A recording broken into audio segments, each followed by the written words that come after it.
আসসালামু আলাইকুম, স্বাগত জানাচ্ছি আরটিভির দুপুরের সংবাদে। আপনাদের সঙ্গে রয়েছে আমি Murphy Rahman. Milestone school and কলেজে বিমান বিধ্বস্তের ঘটনায় এখন পর্যন্ত ২৯ জন শিশুসহ ৩২ জন মৃত্যুবরণ করেছেন। আহতদের ৫৭ জন চিকিৎসাধীন, যাদের মধ্যে ২১ জনের অবস্থা আশঙ্কাজনক বলে জানিয়েছে স্বাস্থ্য অধিদপ্তর। এদিকে নিখোঁজ সন্তানের খোঁজে স্কুলে অভিভাবকদের আহাজারি। আহতদের চিকিৎসায় সহযোগিতা করতে সিঙ্গাপুরের পর ঢাকায় ভারতীয় চিকিৎসক দল, সন্ধ্যায় আসবে চীনের চিকিৎসক দলও। অন্যদিকে নিহত ২ জন শিক্ষককে রাষ্ট্রীয় সম্মাননা প্রদানের সিদ্ধান্ত নেওয়া হয়েছে আজ উপদেষ্টা পরিষদের সভায়। আরও জানাচ্ছেন Zahid Rahman. Milestone school and কলেজে বিমান বিধ্বস্তের ঘটনায় এখন পর্যন্ত ২৯ জন শিশুসহ ৩২ জন মৃত্যুর কথা নিশ্চিত করেছে স্বাস্থ্য অধিদপ্তর। আহতদের মধ্যে ৬টি হাসপাতালে ৫৭ জন চিকিৎসাধীন রয়েছে, যাদের মধ্যে ৮ জনের অবস্থা অধিক আশঙ্কাজনক এবং ১৩ জন আশঙ্কাজনক বলে জানানো হয় স্বাস্থ্য অধিদপ্তরের পক্ষ থেকে। এদিকে সিঙ্গাপুরের চিকিৎসক দলের পর এবার জাতীয় বার্ন অ্যান্ড প্লাস্টিক সার্জারি ইনস্টিটিউটে কাজ করছে ৪ সদস্যের ভারতীয় বিশেষজ্ঞ চিকিৎসক প্রতিনিধি দল। সন্ধ্যায় ঢাকায় আসবে ৫ সদস্যের চীনের একটি বিশেষজ্ঞ চিকিৎসক দল।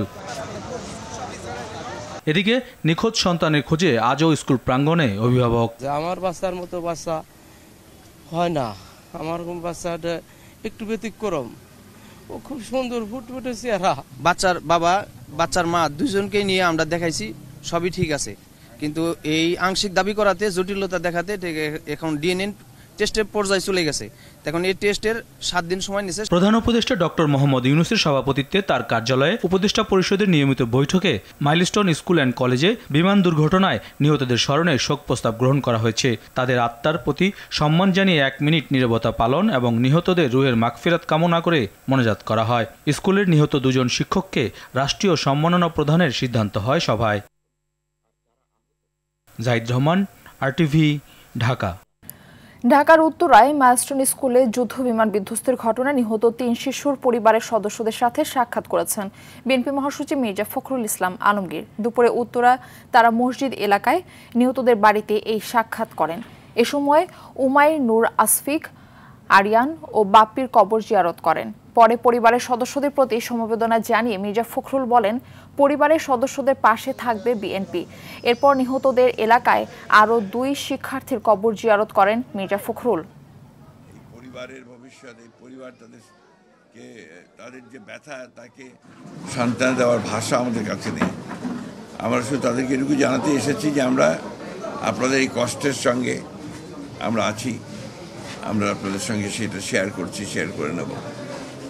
আপনারা আল্লাহর কাছে আমরা এই দোয়া করি আপনারা এই কষ্ট সহ্য করে দাঁড়াবেন। দর্শক, এই মুহূর্তে উত্তরার মাইলস্টোন দুর্ঘটনার স্থলে রয়েছেন সহকর্মী বিপুল দেবরায়। তিনি সরাসরি আমাদের সঙ্গে যুক্ত হচ্ছেন। বিপুল, শোক সন্তপ্ত পরিবারটির সঙ্গে বিএনপির মহাসচিবের সাক্ষাতের বিষয়ে বিস্তারিত জানাবেন।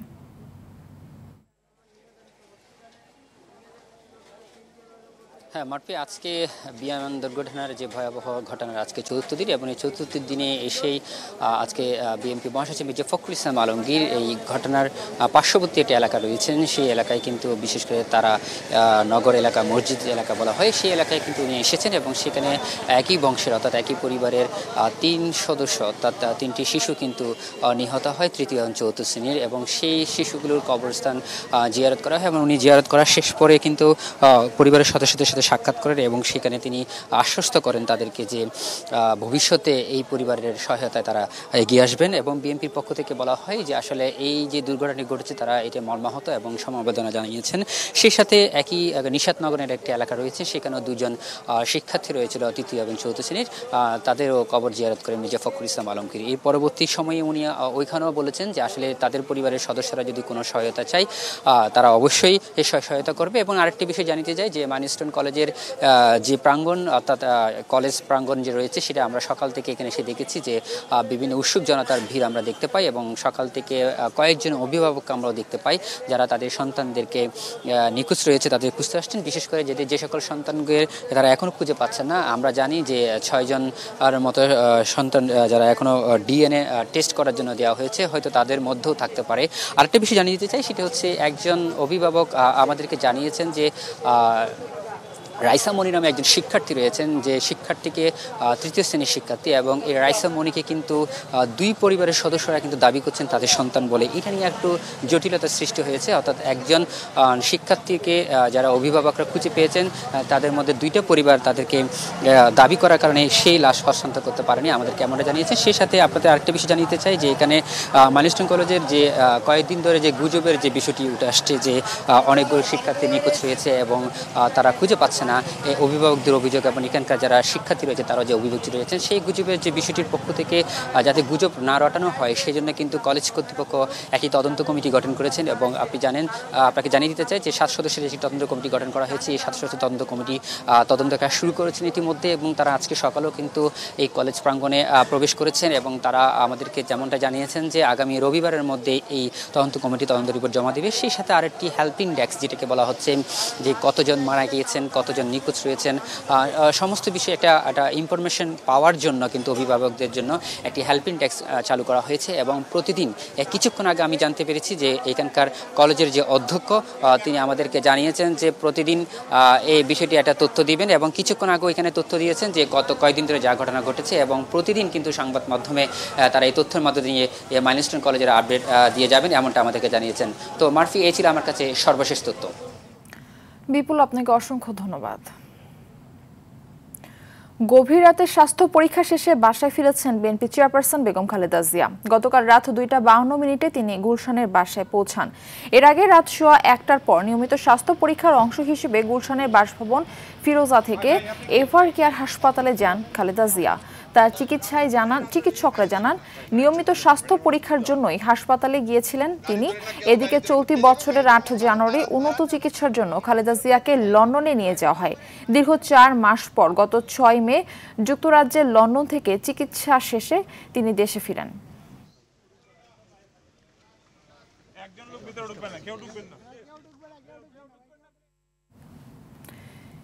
যে সকল রাজনৈতিক দল দলীয় অবস্থান থেকে সরে এসে সংস্কারের পক্ষে কাজ করবে তাদের সাথে থাকবে জাতীয় নাগরিক পার্টি এনসিপি। ব্রাহ্মণবাড়িয়া শহরের পৌর মুক্ত মঞ্চে জুলাই পদযাত্রার সমাবেশে দেয়া বক্তব্যে এই মন্তব্য করেন দলটির আহ্বায়ক নাহিদ ইসলাম। তিনি আরো বলেন, সংস্কার, বিচার, নতুন সংবিধান ও জুলাই সনদ আদায় করতে লড়াই চালিয়ে যাবে এনসিপি। এর আগে সকাল 10টায় জেলার সার্কিট হাউস মিলনায়তনে শহীদ ও আহত পরিবারের সাথে মতবিনিময় করে দলটির নেতাকর্মীরা পরে কাউতলি মোড় থেকে পদযাত্রা শুরু করেন। তারা জনসভা শেষে হবিগঞ্জের উদ্দেশ্যে রওনা দেন। তারা জাতীয় নাগরিক পার্টি সংস্কার, বিচার, নতুন সংবিধানের দাবিতে এগিয়ে যাবে। যে সকল রাজনৈতিক দল নিজেদের দলীয় অবস্থান থেকে সরে এসে সংস্কারের ঐক্যমতের পক্ষে কাজ করছেন সে সকল রাজনৈতিক দলকে ধন্যবাদ জানাচ্ছি। ইনশাআল্লাহ আমরা জুলাই আগস্ট মাসের মধ্যে 5 আগস্টের মধ্যে জুলাই সনদ এবং ঘোষণাপত্র আদায় করতে পারবো। দর্শক, এনসিপির কর্মসূচি নিয়ে আরো জানাতে ব্রাহ্মণবাড়িয়া থেকে যুক্ত হচ্ছেন সহকর্মী আজিজুর রহমান পায়েল। আজিজ, এনসিপির কর্মসূচি নিয়ে দর্শকদের বলছিলাম, তো আপনি বিস্তারিতভাবে জানাবেন, আর ব্রাহ্মণবাড়িয়ায় কেমন সাড়া পেল এনসিপি, সবশেষ তথ্য সব মিলিয়ে জানাবেন।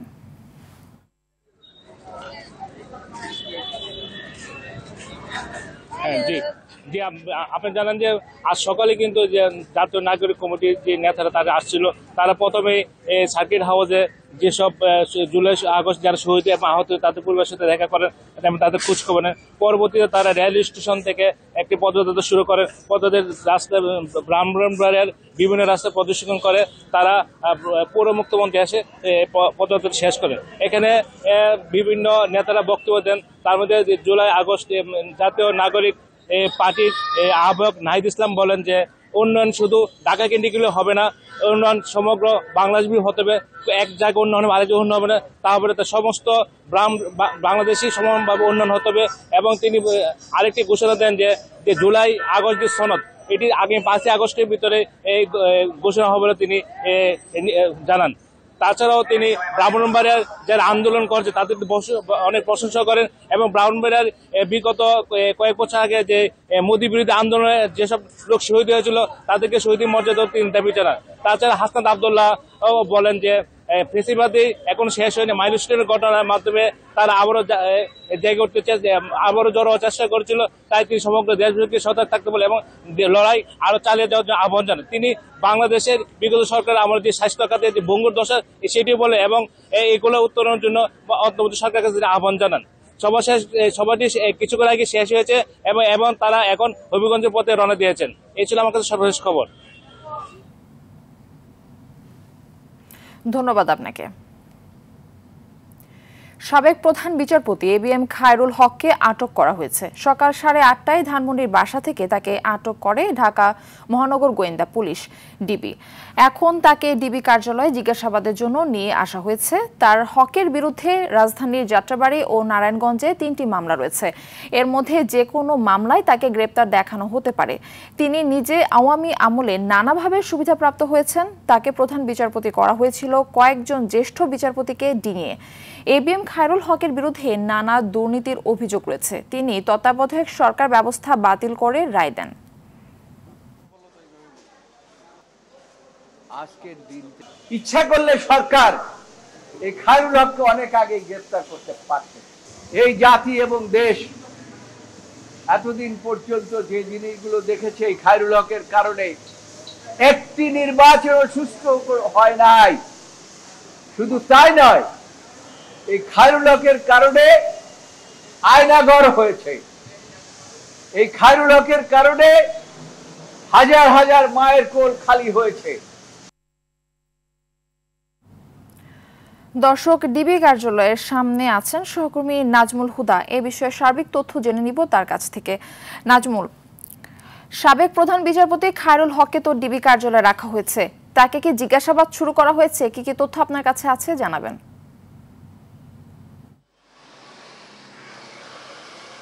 মারফি, সাবেক প্রধান বিচারপতি খায়রুল হককে এখনো ডিবির কার্যালয়ের ভিতরে রয়েছেন। তাকে এখনো আদালতে তোলা হয়নি। তাকে দুপুরের পর আদালতে তোলা হতে পারে বলে আমাদেরকে জানিয়েছেন ডিবির যুগ্ম কমিশনার।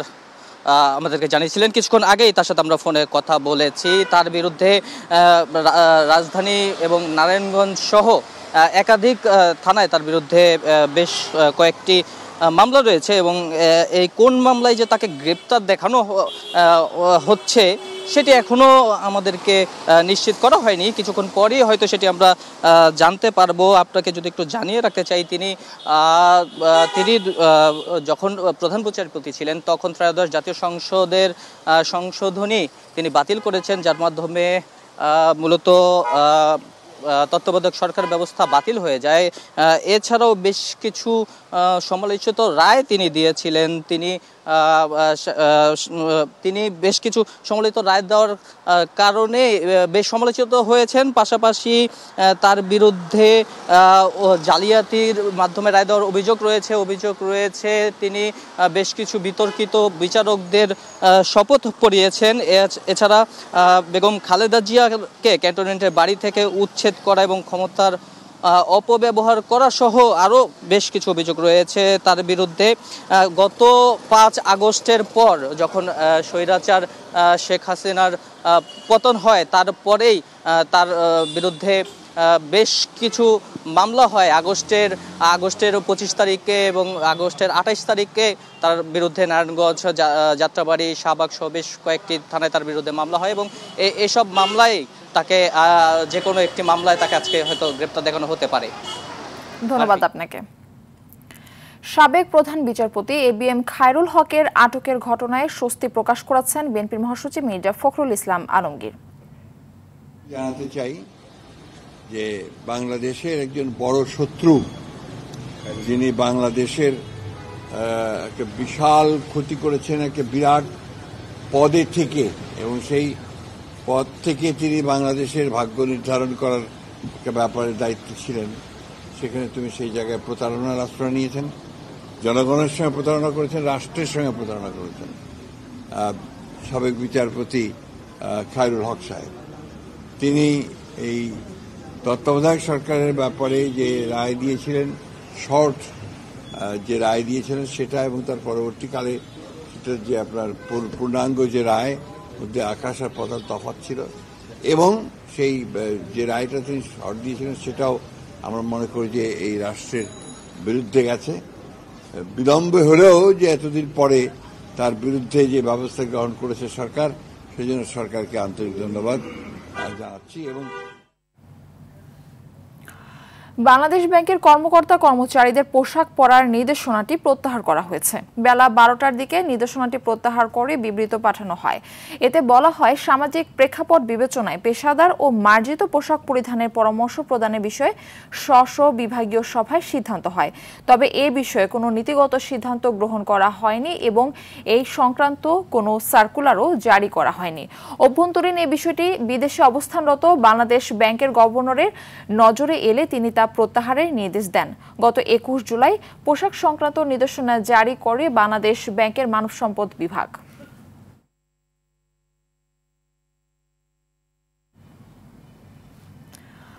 যুক্তরাষ্ট্রের বাজারে বাংলাদেশের পণ্যের শুল্ক কমানোর বিষয়ে আশাবাদী বলে জানিয়েছেন বাণিজ্য উপদেষ্টা শেখ বশির উদ্দিন। তিনি বলেন, দেশের স্বার্থ ক্ষুণ্ণ করে কোনো ধরনের চুক্তি করা হচ্ছে না। সকালে সচিবালয়ে সাংবাদিকদের একথা বলেন। বাণিজ্য উপদেষ্টা বলেন, শুল্ক কমানোর আলোচনায় লবিস্ট নিয়োগ করবে না সরকার। দেশটির বাণিজ্য মন্ত্রীকে চিঠি দেওয়া হয়েছে। আমন্ত্রণ পেলেই যুক্তরাষ্ট্রে যাবে বাংলাদেশের প্রতিনিধি দল। তবে আগামীকাল অনলাইন মিটিং এর সময় দিয়েছে ইউএসটিআর।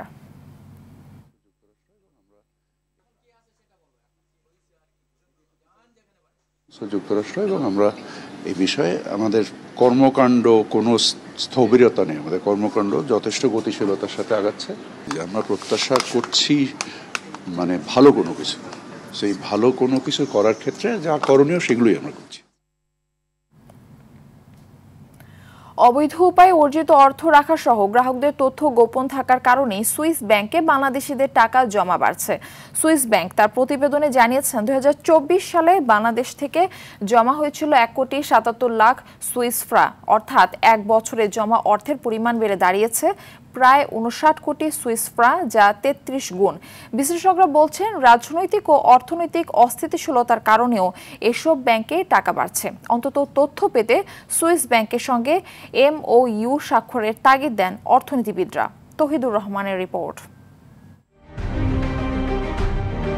হঠাৎ শোরগোল শুরু হয় সুইজারল্যান্ডের ব্যাংকে বাংলাদেশিদের টাকা পাওয়া যাচ্ছে বা বেড়ে যাচ্ছে।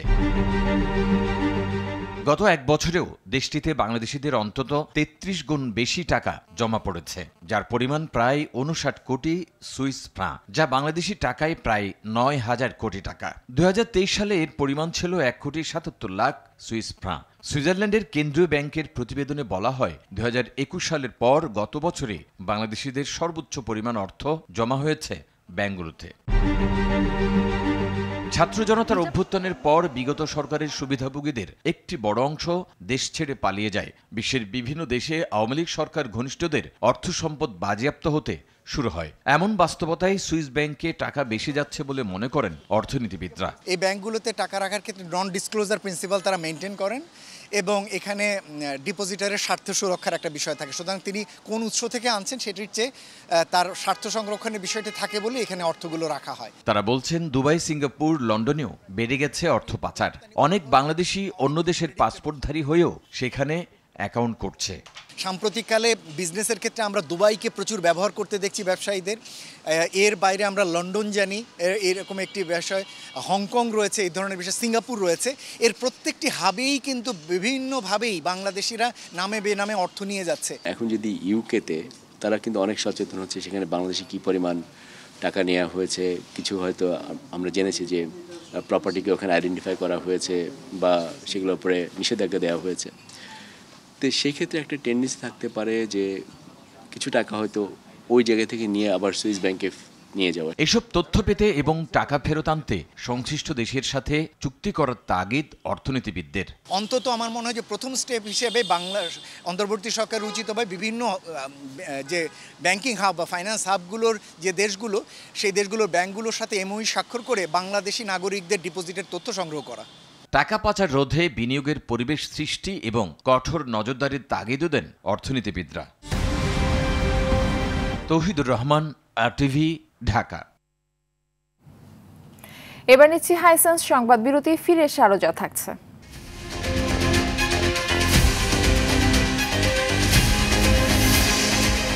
অবরুদ্ধ গাজা এবার দুর্ভিক্ষের থাবা। অপুষ্টিজনিত মৃত্যু বেড়ে 111 জনে। 24 ঘন্টায় ইসরায়েলি হামলায় 2 সাংবাদিক সহ নিহত 100।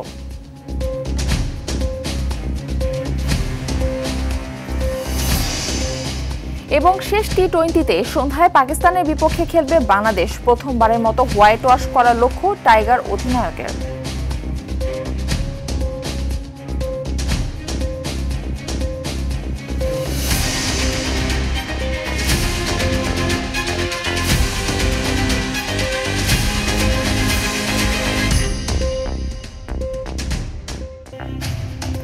দুপুরের সংবাদ দেখছেন আরটিভিতে। আপনাদের সঙ্গে রয়েছে আমি Murphy Rahman. National life insurance আন্তর্জাতিক সংবাদ। ফিলিস্তিনের অবরুদ্ধ গাজা উপত্যকায় আছড়ে পড়েছে দুর্ভিক্ষের ঢেউ। অপুষ্টিজনিত মৃত্যুর সংখ্যা বেড়ে দাঁড়িয়েছে 111 জনে।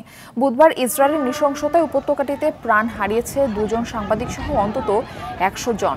প্রতিনিয়ত ত্রাণ কেন্দ্রগুলোতেও ঘটছে হতাহতের ঘটনা। এদিনও বিতর্কিত GHF এর ত্রাণ কেন্দ্রে ইসরায়েলের গুলিতে নিহত হয় অন্তত 34 জন। এদিকে গাজায় যুদ্ধবিরতি ও বন্দি বিনিময়ের জন্য আলোচনা করতে মধ্যপ্রাচ্য যাচ্ছেন ডোনাল্ড ট্রাম্পের বিশেষ দূত স্টিভ উইটকফ। এই সফরে 60 দিনের যুদ্ধবিরতি নিয়ে আলোচনা হতে পারে, তবে ইসরায়েলের পূর্ণাঙ্গ সৈন্য প্রত্যাহার ছাড়া কোনো চাপিয়ে দেওয়ার সিদ্ধান্ত মেনে না নেওয়ার ঘোষণা দিয়েছে হামাস। খেলার খবর। পাকিস্তানের বিপক্ষে সিরিজের তৃতীয় ও শেষ টি-20তে আজ মাঠে নামছে বাংলাদেশ। মিরপুরের শেরেবাংলা জাতীয় ক্রিকেট স্টেডিয়ামে ম্যাচ শুরু সন্ধ্যা 6টায়। এর আগে 2 ম্যাচ জিতে সিরিজ নিশ্চিত করে রেখেছে টাইগাররা। তাই তো তৃতীয় টি-20 বাংলাদেশের জন্য নিয়ম রক্ষার ম্যাচে পরিণত হয়েছে। তবে শেষ ম্যাচে প্রতিপক্ষকে হালকাভাবে নিচ্ছে না বাংলাদেশ। এই ম্যাচ জিতে পাকিস্তানকে প্রথমবারের মতো হোয়াইট ওয়াশ করার লক্ষ্য লিটন দাসের দলের। এদিকে 2 ম্যাচ হেরে সিরিজ হাতছাড়া হওয়া পাকিস্তান চাইবে শেষ ম্যাচে ঘুরে দাঁড়িয়ে হোয়াইট ওয়াশের লজ্জা এড়াতে।